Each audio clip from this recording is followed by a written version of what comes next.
Hi, I'm the Scary Guy. I have one mission and one mission only. It's the total elimination of hate, violence, and prejudice worldwide. That takes a lot of time. To make sure I can put positive energy out, I need to fuel my body with positive energy, which is why I choose Mr. Lee's noodles. They're quick, they taste awesome, and in line with my mission, they contain no nasties.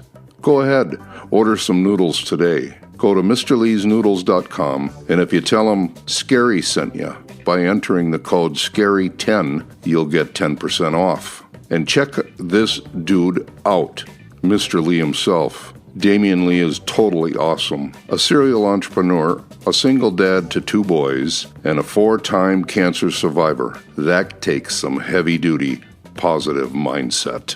Check out episode 1 of season 2 to hear his inspirational story. Make a positive choice today by choosing Mr. Lee's Noodles. Don't forget to get yours from MrLeesNoodles.com and enter code SCARY10 to get 10% off. Let me know what flavor you choose. You're about to embark on a journey.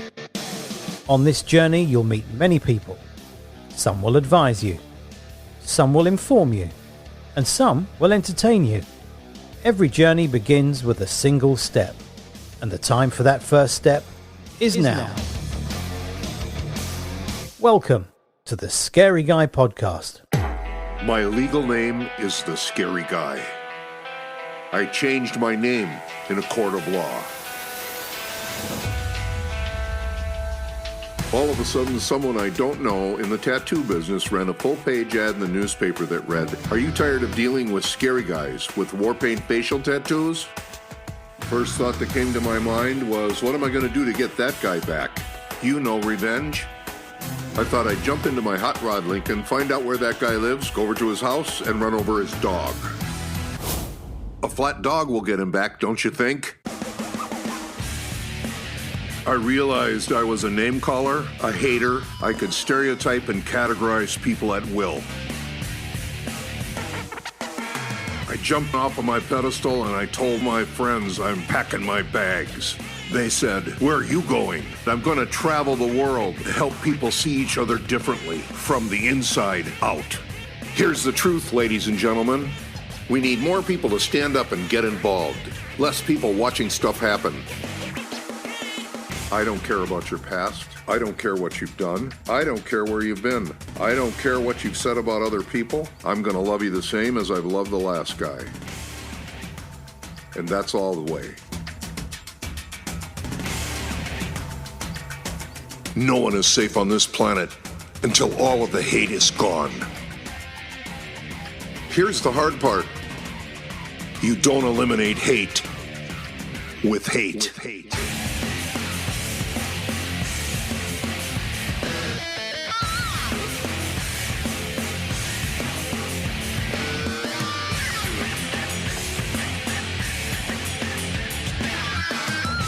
This is the Scary Guy Podcast.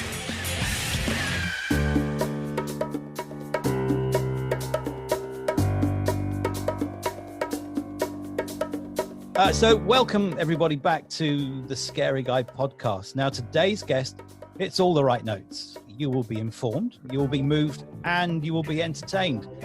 Hitting the spotlight as a finalist on American Idol, this young man proved that being diagnosed with Tourette syndrome and Aspergers is no barrier to talent. Now he's warmed up for our show with small appearances on The Tonight Show with Jay Leno, Late Night with Jimmy Fallon, and someone called Ellen DeGeneres. Now sadly, we have no house band and there's no walk-on, but please welcome to the Scary Guy Podcast, James Durbin.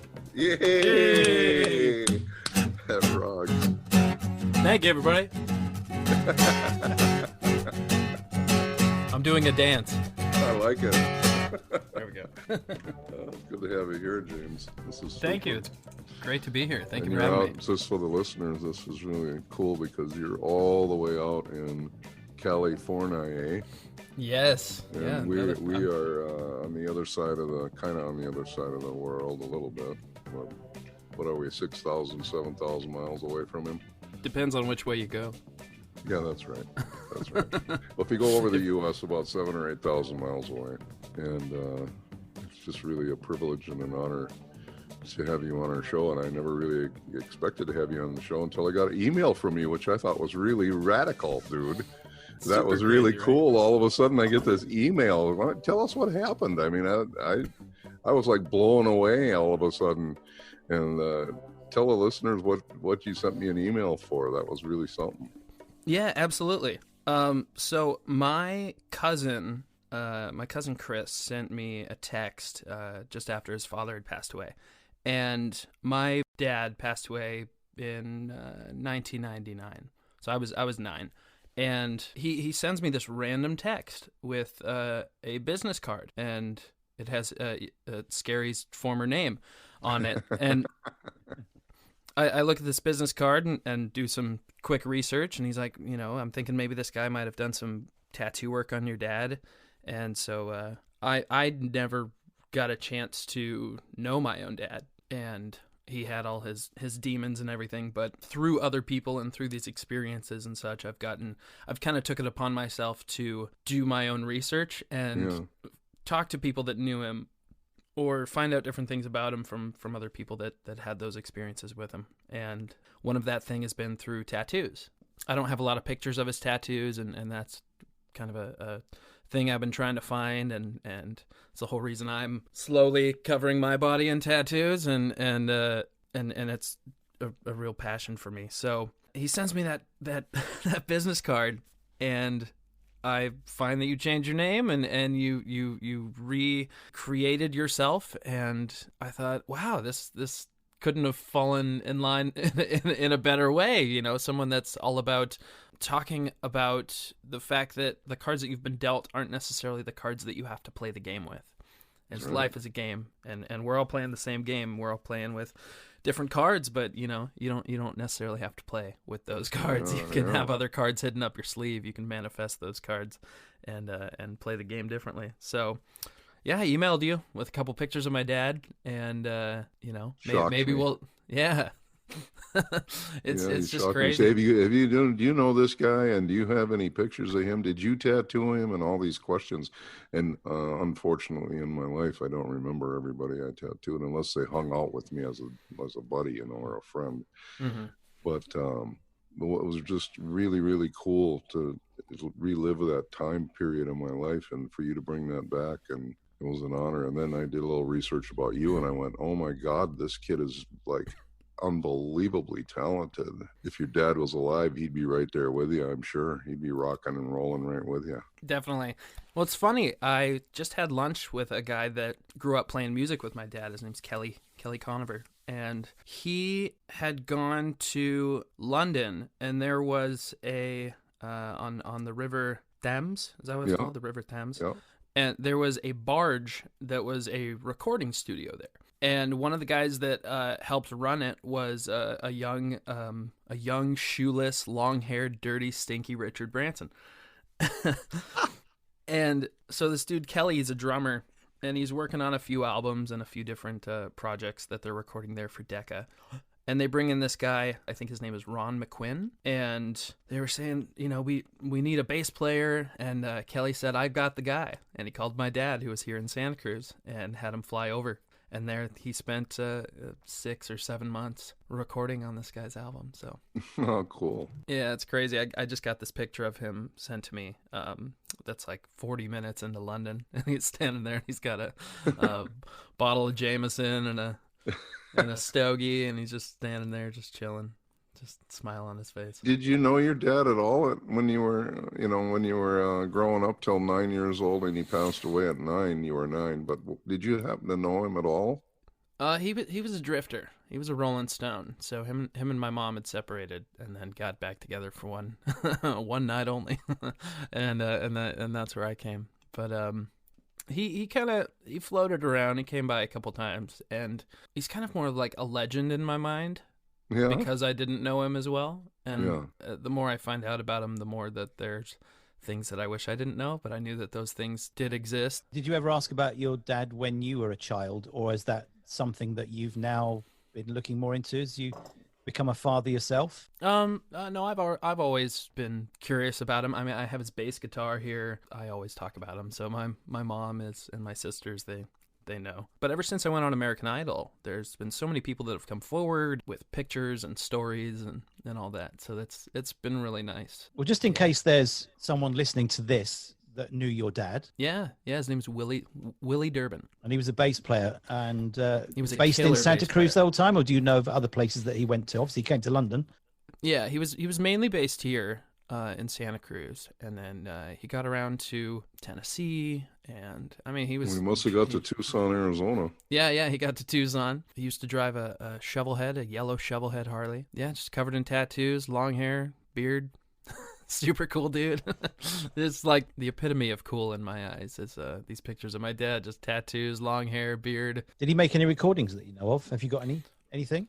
I've sought out different recordings, and some of them have been. I was very glad that I sought them out, and others were not, because he played with anybody that wanted to play, and sometimes that was for the best, sometimes that was for the worst. But I'm still yet to listen to the Ron McQuinn stuff. That's what I'm looking forward to listening to next. He played on this funk record for this band out of Santa Cruz. I think they were called The People, and I've looked up the vinyl for it, and it's going for like $200 because it's some random pressing that they didn't do too many of, but it's really, really good shit. It's really, really good. That's cool.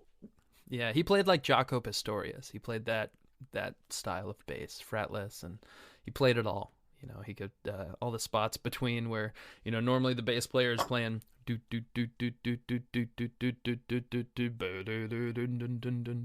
be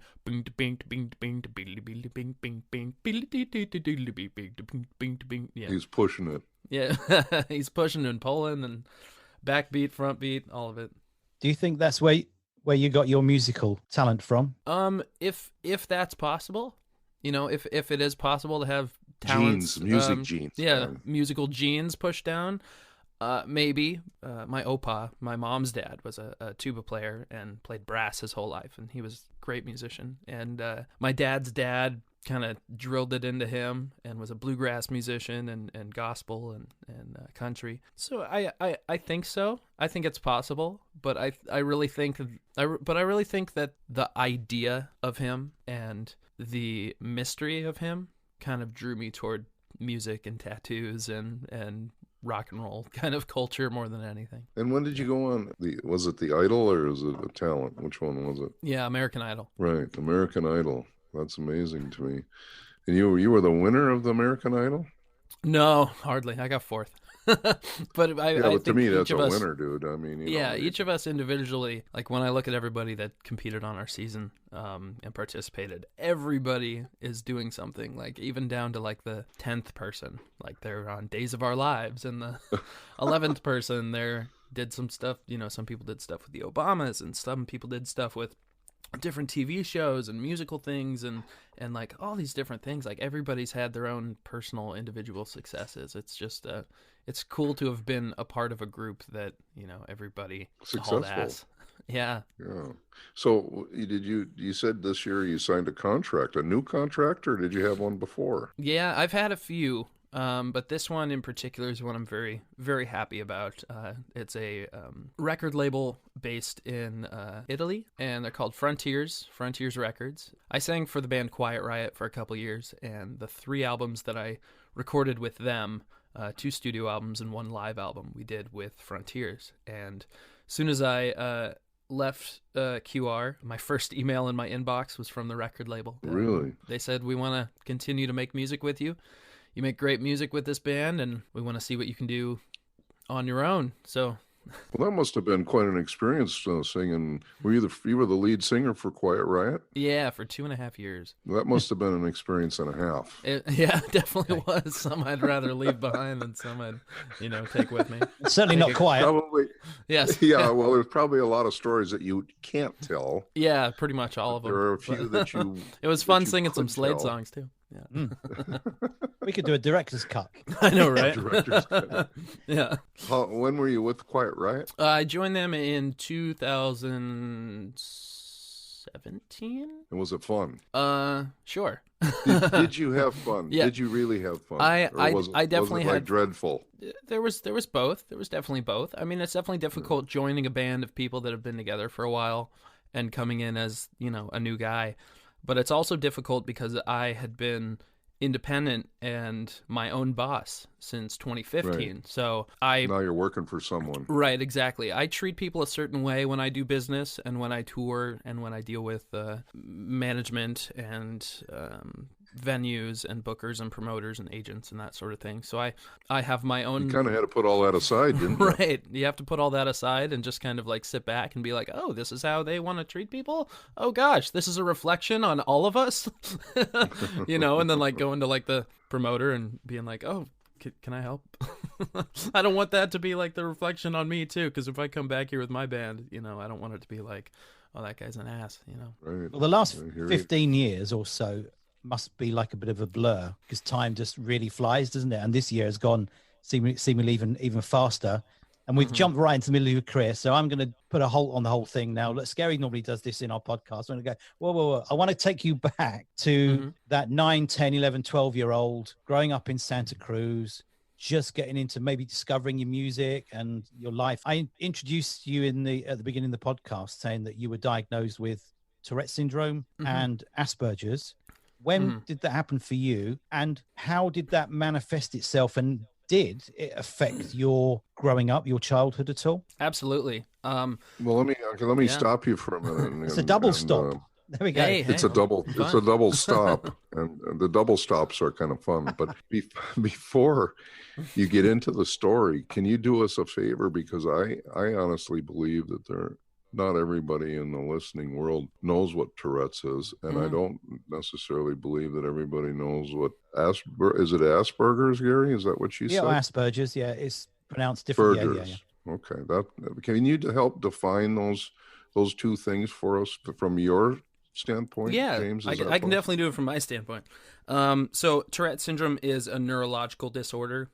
I say disorder loosely. That's what they told me is a disorder. I don't look at it as a disorder, and I'll get into that later. But it's it's just a neurological disorder that causes the brain to kind of have these little spurts, and they come out as tics. So sometimes they're facial, sometimes they're vocal, sometimes they're physical. Like mine, I click my teeth, or I make sounds, or I grunt, or you might see me blinking or twitching and stuff like that. So there is it uncontrollable? Yes, it is uncontrollable. Right. There is one type called coprolalia that is the blurting out swear words, and that's kind of like what media has attached itself to, South Park and different movies and stuff. Everybody that's Tourette's has that. Right. Or there's a comedian called Daniel Tosh, and he says, do you think there's maybe one case of nice Tourette's in the world where someone just blurts out, nice smile, lovely hat? And then as for Asperger's is a form of high-functioning autism. And so it's growing up, I had a lot of difficulty making eye contact. There was some extreme awkwardness, and not just being a kid and blurting out, inappropriate things at the wrong time. Like when I was getting my diagnosis checked out by a neurologist, his name was Ching Wong, and I said, "Are you Chinese? Are you Japanese? Are you Taiwanese? Are you And just kind of like there was no barrier of of is this nice, is this like maybe I shouldn't, maybe I should, and this is the high functioning. And I've met people that are on the other side of it that are just very, for lack of a better term, kind of deer in the headlights, very unaware of anybody's physical or emotional boundaries or any of that. So it's definitely been something that I've had to work on, especially to want to be in the public eye and be able to do interviews and this sort of thing. Yeah, on stage. Yes, on stage, all of that. Well, it's funny that you mention that, is because when I get on stage and when I'm performing, it all goes away. Isn't that cool? All of it, because I'm so focused. That's why you like it, isn't it? Exactly. I would live on stage if I could, which I kind of do. And that's really interesting, because it's well known, and the scientists are looking into it, isn't it? How music affects the brain, and people with dementia and Alzheimer's, they can have them just listen to music, and it kind of refocuses their brain. They've got talents in the UK. just recently, a guy in his late 80s or 90s, I believe, with dementia was playing piano, and his son was like talking about the music and taking him back into his past. And this guy had developed this talent where he could create and compose a song on the spot just from 4 random notes. Wow. And he did it on the fly, and they've now recorded his song. Some Philharmonic Orchestra in the UK has now put it together. They've recorded it in lockdown with everybody playing their orchestral parts, and it's gone into the mainstream charts. That's amazing. And it's amazing. And you could see this guy come alive from this music. You know, so music is really, really powerful. And I recently saw a video. Sorry to cut you off. I recently saw a video of a woman that danced in like the Paris Ballet, and she had Alzheimer's, and she's sitting there very frail in her 90s, and she's watching a video of herself when she was in her 20s doing this dance. And suddenly she realizes out of nowhere, and she starts doing dancing the routine from her wheelchair. Like, I had to turn it off. I started shaking and crying, and like, I can't handle it. Really it's so beautiful. emotional. Yeah. It's really incredible, just the human being, like how we can, regardless of, and I can only speak for myself, and again, and the cards that I was given, which were still a good hand. I was given a good hand. There's a couple wild cards and a couple difficult cards to play and make use of, but all in all, it's there's a lot of people, and I count my blessings every day, and I'm very grateful that there's a lot of people that don't have the chances. And the fact that mine is high functioning enough and mine are manageable enough, even through my idol experience. I mean, I was a mess on camera, and it gets worse with emotion and stress. And it definitely was, and I was taking a lot and having a very difficult time acclimating to answering questions in interviews, not saying the wrong thing, which is it's a skill that you have to acquire. But with that being said, I had some great teachers, and my mom, for instance, she's very, very patient and allowed me to make mistakes and make my own mistakes and learn from those mistakes. And Well, that's a great description. Thank you for helping us out. Now, Gary, what was your question? I can't remember. It was such a long time ago. I can't. It was how. It was terrible. Yeah, it was how the Tourette's and the Aspergers, how it affected your schooling. I'm assuming to actually get a diagnosis, there would have been some kind of noticeable affectation or effects for you when you were a child to actually get a diagnosis. Yeah. So, I've seen video of myself from when I was pretty young, and my face, I'd be making little faces in the tub and different things. And at first it just seemed like it seems kids make faces, but then it progressed and got different and more and more. And I remember, I think that there was like an episode of Dr. Phil or something back in the day, and it was talking about kids with Tourette's, and then there was another episode that was talking about kids with Asperger's. And she kind of looked at that and was like, we might have a situation on our hands. We might have both. And we went to Stanford University out here in California, and went and got my diagnosis. And I remember they ran a whole gambit of tests, and then they put me on some medication and things to try and calm me down and calm the brain. But of course, all medications have side effects. So I played that game for 6 years. I got diagnosed when I was medication game. Yeah, like I said, the emotion and the stress and all that like heightens it. So my dad passed away December 17th, 1999, and then I got diagnosed in like March of 2000 when I was 10, and because that point was just crazy for stress and emotion.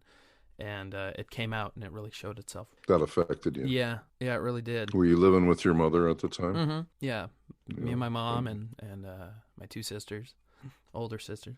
And yeah, it was difficult on them. It was difficult on all of us. That, and then in turn, my things and facials and everything happening at that point too was, and noises and that sort of thing was really, really showing itself. And it's very difficult to live with. I commend my wife. She lives with it. She tells me all the time, "Hey, you're doing that So thing you're again. married Can you now, stop are it?" Yeah, I've been married since we've been married since 2011. Wow. So we're coming up You on got our kids now? Yeah, we've got 2. Oh, Yeah, wow, we've got cool. a 11-year-old, and our daughter turns 6 in 5 days. Yeah, well, congratulations, but you don't look like a father I'm with I'm, an 11, I'm thir- with a 31. father with an 11-year-old. Yeah, You don't have any lines on your forehead. Look at you. He's No, covering up it's his just the grey hair lighting. though with the hat. It's just the lighting. No, we keep going. We keep going. Hairline. There it is. All right. Yeah, there's my fatherhood. That's where it shows. Right there. Yeah. Yeah, but you know what? Even with that, you still don't. You look. How old are you now? 31. Yeah, no way. No way. Yeah, I'm guessing 21, dude. we started. No, young. seriously, I'm not. You know what? Everybody says that kind of stuff where everybody looks younger and all that. I Right. mean it. You don't even look anywhere near that. Well, thank You you. look like a kid. Well, thank you. I feel like a kid. You know, Always have. Probably always will. it's awesome. Talking about your children, your son Hunter, Mm-hmm. there's a wonderful clip. This is where I'm going to persuade you to maybe to play a piece of music, if you can remember it, that is. Yeah. There's a clip of you on American Idol. I think I'm a manly man, but I was kind of like wet around the eye area when I was watching your songs because the emotion. But there was a song that was particularly emotional for you, and it was the Harry Nilsson, Without You. Hmm. Can you remember when you recorded that and that film clip? Because you were having visits from, is it Heidi, your wife, and Hunter, Yeah. and then they were having to leave. That must have been really tough at that point. Yeah, that was man, that was rough.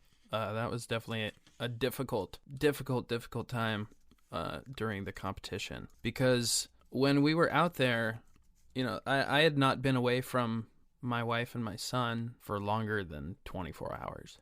And then at that point, it was kind of like all compiled together had already been like 3 months. And then I saw them, Wow. and it was great to see them, but it's like I almost, in a way, wish that I hadn't, because it's like you start to build up a kind of, not an immunity, but kind of an immunity to, you know, your emotions. Oh, you get hardened. Yeah, exactly. You get hardened. And at that point, it's just like, oh my gosh, you know, here they are. It's, they're here, and this is real, and I can't handle this. And I forget what the theme was that week for why we had to pick Harry Nilsson. I remember I was looking through a bunch of different songs and trying to figure out other stuff. I really wanted to do Humble Pie, and they wanted me to do, I wanted to do like Black Coffee or something, you know, or 30 Days in the Hole, because I love me some Steve Marriott. But they were like, you know, we want to strike a different chord, and they played me a few songs and nothing really stuck. And then they played me that one. And sometimes there's just songs that reveal things from you, you know, like just the words, you know, I can't forget this evening or your face when you were leaving, but I guess that's just the way the story goes, you know, and boom, like, oh my God. And at that moment, I'm like, this has to be the song. You know, I try to feel and understand that if something hits you like that, there's a reason, and it just kind of needs to. And I did, you know, played it. Last minute, decided to kick off my shoes and you know, do a little Paul McCartney, Abbey Road, and go barefoot on it. And yeah, it was definitely a tough one. I think I could play it if you'd like me to. I can't forget this evening, your face as you were leaving. I guess that's just the way the story goes. You always smile, but in your eyes your sorrow shows. Yes, it shows.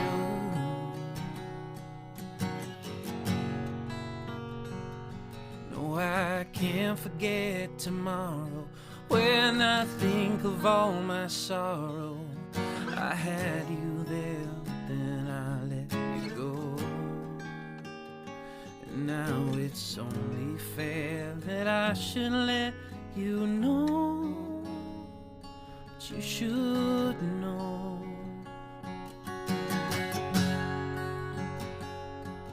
I can't live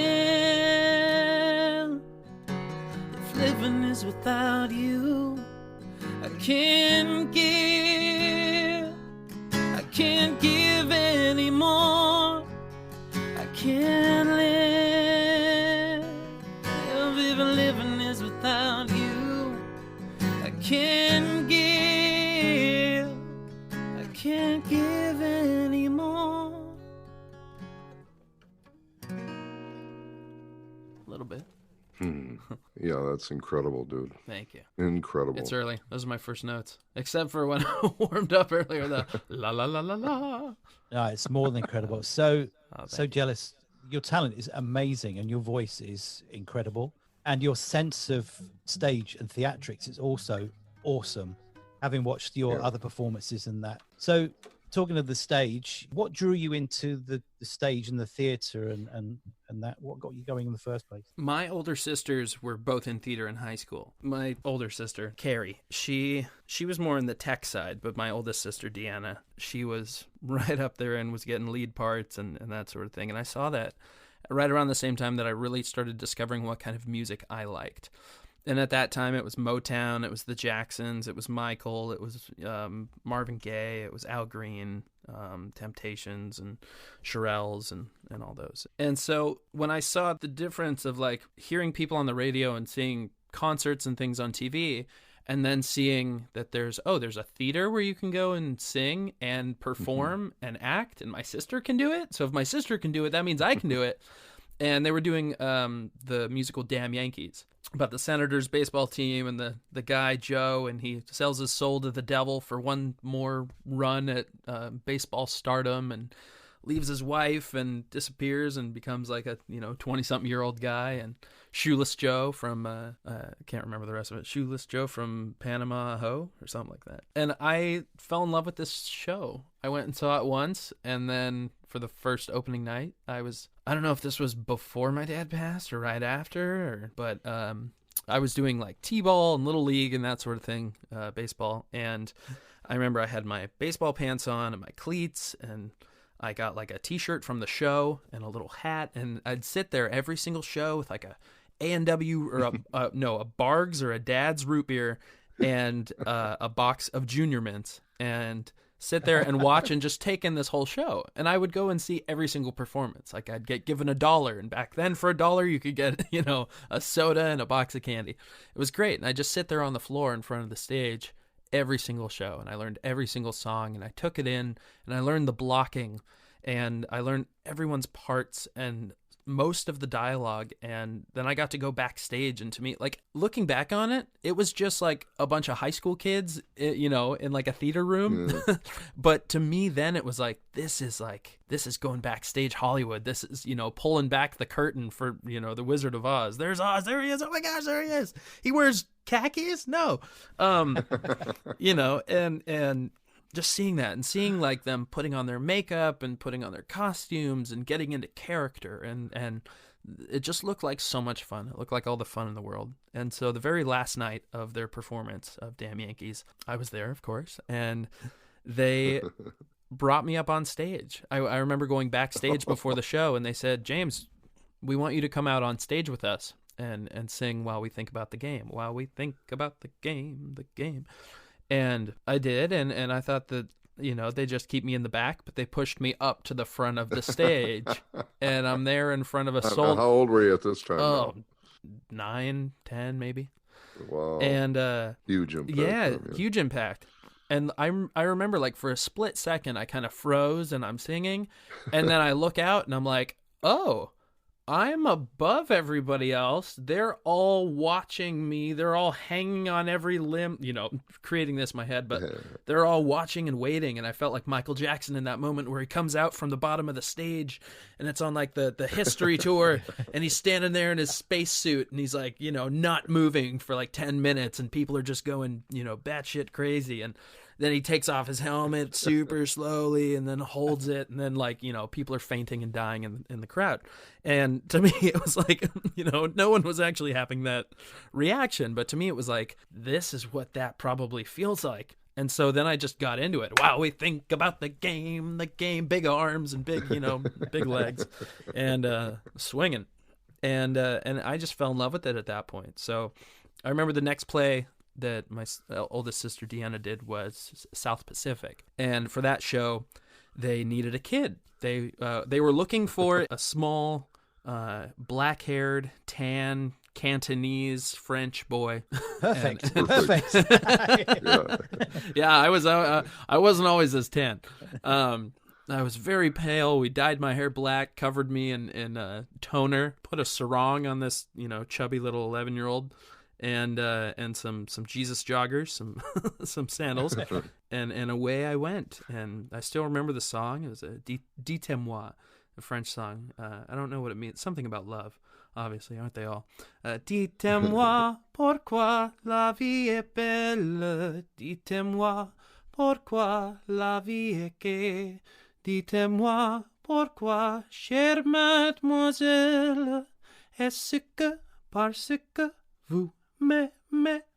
And that was the song, and I sang it, and I got the gig, Rocks, dude.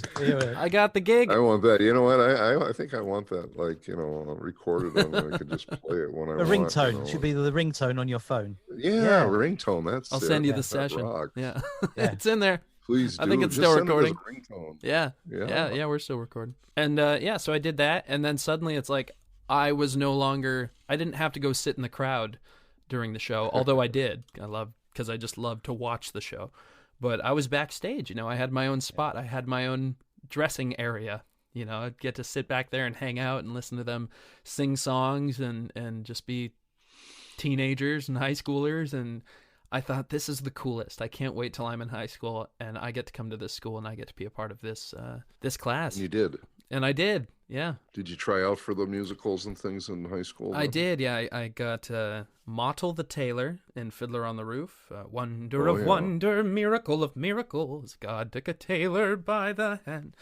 And then we did. Yeah, I remember. I was in Fiddler on the Roof. I was a bottle dancer. Nice. Yeah, it's so hard. Did you guys actually do them, or did you stick them? We Velcroed the bottle on our head, Yeah. so they didn't fall off. Yeah. But I was a bottle dancer, and I was also the bartender. Nice. Yeah, but That's a fun show. That's cool Love that you that were in show. Fiddler, dude. Yeah. That's an Did awesome Fiddler, role. did the other one in high school was My Fair Lady. I was Freddie Eynsford Hill. How are you, darling? Yeah. Yes. He says it better than I do. The towering feeling, just to know somehow you are near. The overpowering feeling that any second you may suddenly appear. Are there lilac trees in the heart of town? I love that show. Well, you know what you need to do, dude? We need to get you in a film. Yeah. No, I mean it. Animated. You need to do a classic. You Yeah. need to do. They need to remake the classics and put you as a starring role in one of Well, them. thank you. That would absolutely rock. That'd be I killer. think Which one would you choose? What's Who, your me or favourite- Scary? Yeah, no. Well, I think Scary's good for Fiddler right now, don't you think? For that Yeah, look? he's fantasy booking right now. Yeah. Yeah. Or Aladdin. I think Scary could be in Aladdin. He could be the genie. You could do that. He could be pop out. what's the dude? Laser Wolf the Butcher. He could be Laser Wolf. Yeah. Yeah.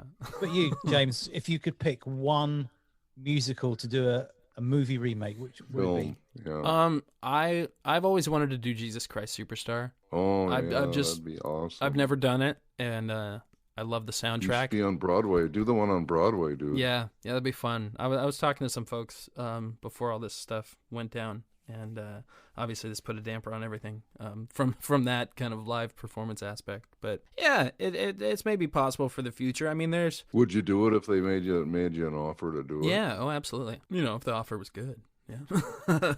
Not Jesus, yeah. You gotta Jesus if it Christ, happens- not just any. Well, Jesus, what are you Jesus, crazy? Yeah, I'd if lto it play. happens, I you mean, gotta let us know. Yeah, man. the Jesus role would be sweet because I love the Ian Gilliam version is okay in my view, but to me it's really the Ted Neely version from the 70s film.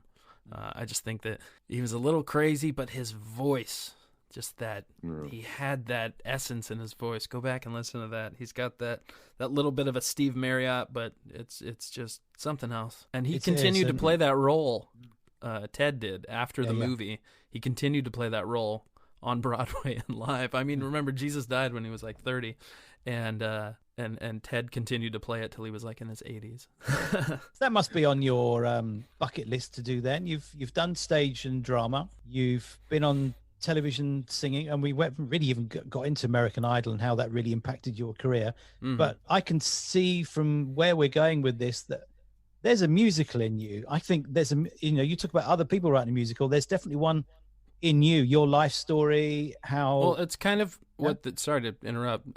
It's kind of what the album that I wrote is, but it's not necessarily has anything to do with me. I was listening to a lot of albums that circulate around a main character, and I'm always grown up and a huge fan of Harry Potter, and I'm reading I read those like 10 times all the way through, and watched the movies at least 20 times all the way through, and probably more than that, 30, 40. Just obsessed too much. But looking at stuff like that and trying to write something myself that's based around a main character and their trials and their tribulations and their wins and their failures and their death, thinking about Rowling and just how she writes and creates this world and creates these characters.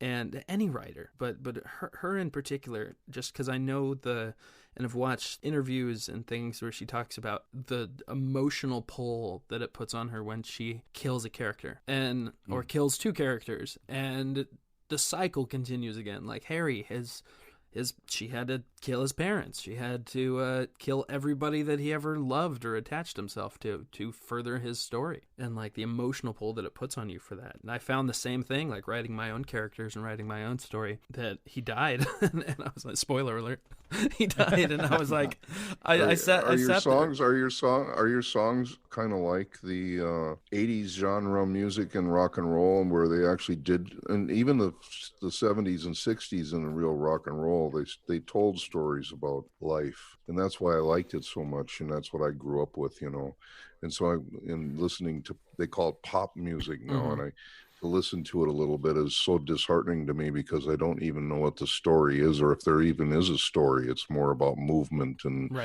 then the drum beat and what I mean, and that's hip and cool, but that's not where I'm from. What I'm from is, I want to hear a story going on in the lines, and when the singer sings, I do want to feel some emotions from it. And that's kind of what I think you are about, isn't it? You're about telling stories. Absolutely. And your music is like that. Am I right? Yeah, exactly. Especially with this album. This album, I wrote every riff. I wrote every guitar part, except for guitar solos. Those were all provided by some great friends and killer musicians. And are you legally able to play one on our show, or is it too soon? It's too soon. It's too soon. You can't legally, you can't really play one because you can't release it yet. Right, exactly. Can you play one from a released album that tells a little short story about your life? Absolutely. Yeah, this is a song called this song's called Mustang Livin'. I wrote it about my wife, and she shared this story with me about when she was a little girl and it was her mom, and her little sister living in their 69 Mustang, and it's called Mustang Livin'.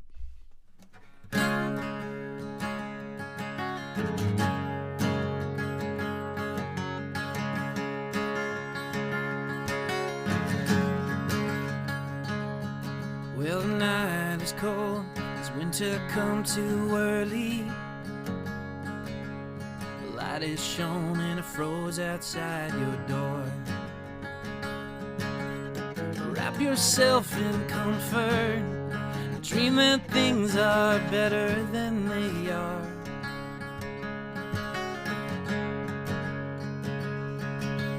A cold wind blows and it tries to force you over. Your fortress is small, but it fights the storm. Well, do you believe in angels? 'Cause they could have been the thing you needed most. Mustang living takes you fast and leaves you low. When there's no place to drive you home. If I could be gasoline and a fire that keeps you warm, I'd take the wheel to keep you safe and wash away the rain.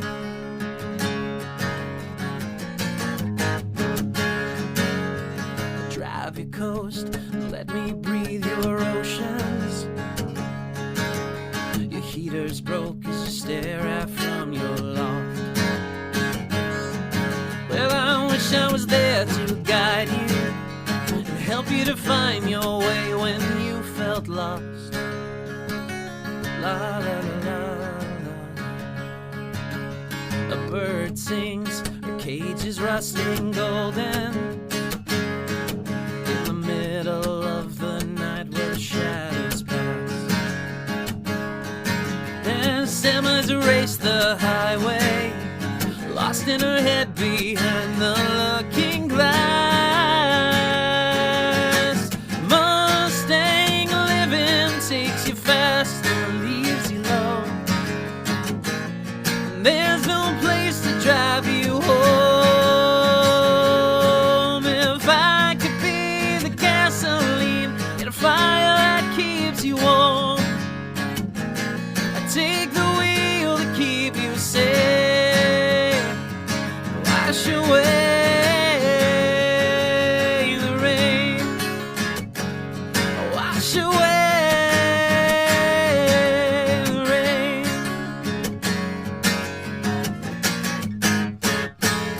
Mustang living.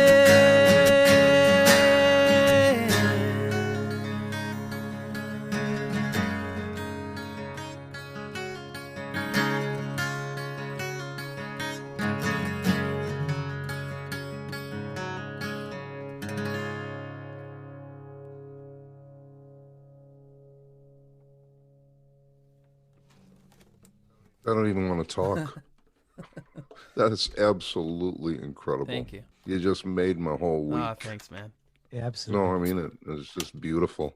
I want to buy it. Where do I buy it? Oh, that one's on iTunes. That one's on all the internet ones. That one's on an album called Just go by your name on iTunes. Yeah, James Durbin, JamesDurbin, and And I can go Mustang Living. yeah, Mustang Livin', Mustang Livin, Livin', and yeah, that's on an album called Riot on Sunset. Absolutely incredible. Thank you very much. I'm so blown away. The new stuff, I appreciate that very much. That song was a real game changer in songwriting for me, and taking a story and crafting it poetically and giving it a hook melodically and everything. And it just kind of went from there. That album was kind of a building block, a stepping stone, as they all are. The album after that I did is called Homeland, and that one's more of kind of a traveling road trip record. It's mainly acoustic, Americana, a little bit of country, like more traditional country, more folk country, alternative folk. Mm-hmm. And then the one I'm working on now is late 70s, 80s heavy metal. It's This one you decided to put everything in your face feeling, huh? Yeah, exactly. Yeah, this one's very, very heavy, very riff based, very Tolkien, very Tolkien-esque. Bards and dragons and wizards and prince and a king, cool. and necromancers and the evil eye. And See, I think you're on the map. In my opinion, you're a superstar. Do you think you're on the map? I don't know. I think a couple years ago I was concerned with stuff like that, and now I'm just kind of am I on my own map? Because if ever I try to compare myself to anything that anybody else is doing, which I really try not to. I don't follow a lot of bands or anything on my socials and other artists unless they're my own friends, because I'm really rooting for my friends and other people that are doing this, and they're more so in their own lane. So I don't really go and see how other people are doing that are in the same lane as me. Mm-hmm. Because I don't like being affected by, their wins. Yeah, but I don't know that you're in any of those 30-year-old lanes, buddy, because I'm listening to your stuff and I don't hear that coming out of 30-year-old people. So, I think you're in your own lane for sure. And I think there's a piece of you that's undiscovered yet globally, and that's going to happen. And I just can't wait for that to happen for you. I just think it's going to be incredible, and your life is going to soar even more. Thank you, brother. Yeah. I appreciate that That's very much. what I think. A house, an album, and superstardom all in 2020. I know, right? The 2020 vision. I know, it's Why not? weird. Yeah. I don't know. I've looked around at friends, and I've seen what other friends have been doing, and I'm very happy that in the last year and a half, I've been getting into voiceover work, and so that's been something that's been really successful this year, and different voiceover projects and stuff. It's been good. It's been really good. What kind of voiceovers have you been doing? I've been doing stuff with Disney Interactive, so there's different programs for Amazon Alexa, little Alexa thing. And like say that quietly, because my Alexa will turn on if you say it any louder. Yeah, so she's always listening, always listening. There's these programs for that called Free Time Unlimited for kids, and on there's these different audio experiences. There's one called Star Wars Choose Your Destiny, and it goes through basically like a animated Star Wars kind of thing, except there's no animation, it's all audio, and it'll go through in the characters, and then they'll come to a crossroads at all these certain points in the story, and you get to decide if they go left or they go right, if they do this choice or that choice. And along that, I've got a bunch of different characters through those, ancillary characters. We're not talking, Luke or Han or Chewie, but just different characters throughout, and Rhodians and Leppies and all these random little voices, and like, oh, you don't even know the rules to this show. Is that a deep voice? There's different voices. Is that a deep voice? Yeah. Yes. A Leppy? Yeah, a Leppy's the Leppy talks like this. He talks like he's kind of from Brooklyn. Can you find me a character that would be in my tonal range for me? Then tell them that I would be more than happy to work with that. Absolutely. In a real deep voice like this, it would be kind of cool. Yeah. Let them know. I know it's deeper. It's a little deeper than I can go. Maybe early in the morning. Maybe if I stay up 24 hours, maybe I can get there. When you get your first cup of coffee in, and you just wake up and everything's He's got that there, and it's real chewy first thing in the morning sound, isn't he? Yeah. Yeah. Morning after. Well, I gotta tell you, this has been an incredible hour of time in my life. Gary, I'm sure, is feeling the same way, and it's just been an honor and a privilege to be able to even spend some time with you. And we always ask our guests at a certain point towards the end, what one thing would you like to share with our listening audience that would really be a positive statement or something that's really uplifting and powerful? And what I'd like to do, since we have you and you're so like hyper talented musically, is to pick one of your songs and sing us off the air with that one song as your message to them. Would that be something you could do for us? Yeah, I gotta think of what the song would be. It's a good job you didn't ask me, Scary, what song he should play, because I've got a short list, but I don't think he could. Oh, do you? You have some songs? Yeah, no, but I just want to know what he's going to pick first. And what's on your list? I want to know that. I have two songs that you actually did in American Idol. Uh-huh. One of my all-time favorite songs was Carole King, Will You Still Love Me Tomorrow? And not a Beatles song, but Paul McCartney. But Carole King would be my favorite if you didn't have one of your own. All right. Will You Still Love Me Tomorrow? Carole King. Here we go. All right.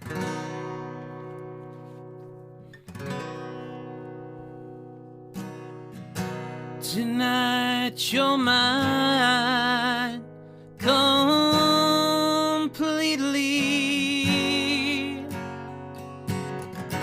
You give your love so sweetly. Tonight the light of love is in your eyes. Will you still love me tomorrow? Is this a lasting treasure,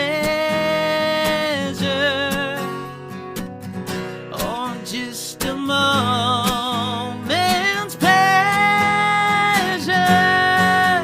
Can I believe the magic of your side? Will you still love me tomorrow? Tonight with words unspoken, you say that I'm the only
Oh, man, that's unreal. Thank you very much. I just love it. I love it. I was very tempted to put the speakers on in my studio and actually open the doors for the neighborhood.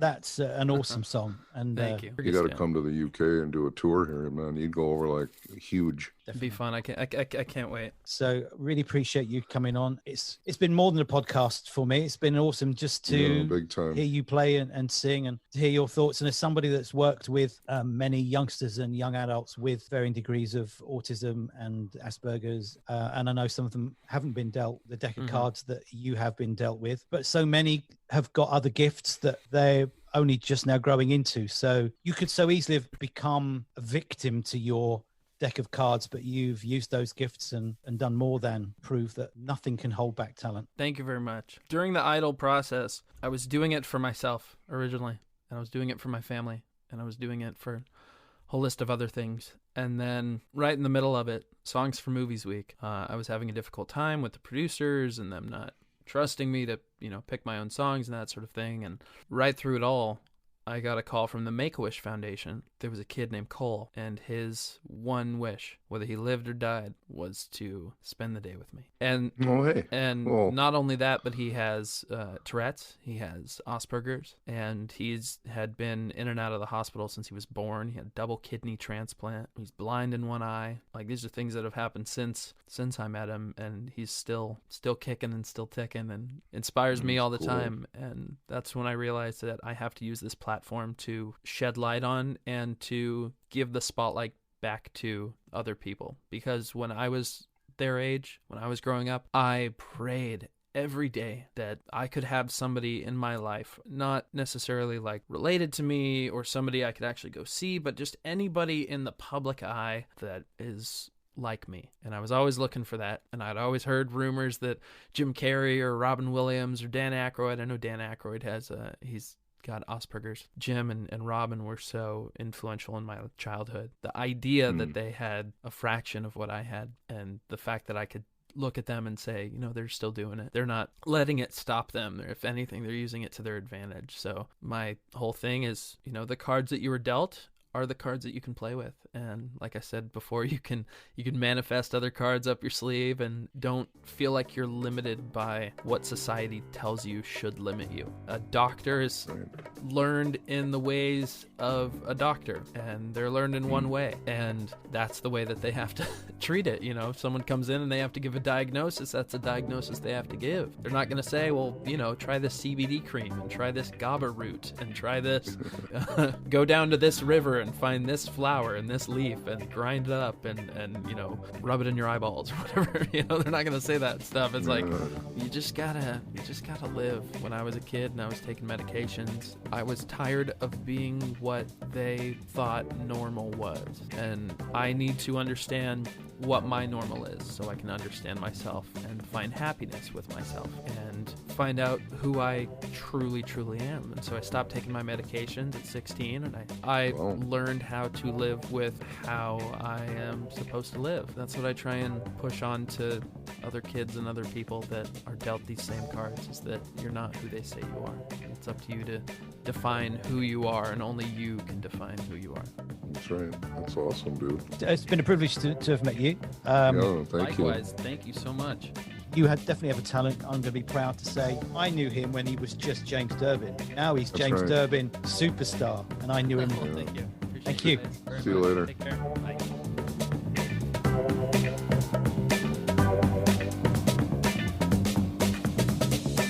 This podcast was sponsored by Mr. Lee's Noodles. Make a positive choice today by choosing Mr. Lee's Noodles. To order yours, go to MrLee'sNoodles.com.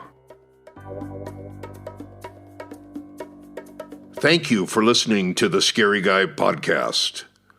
This is a Vision Heart production.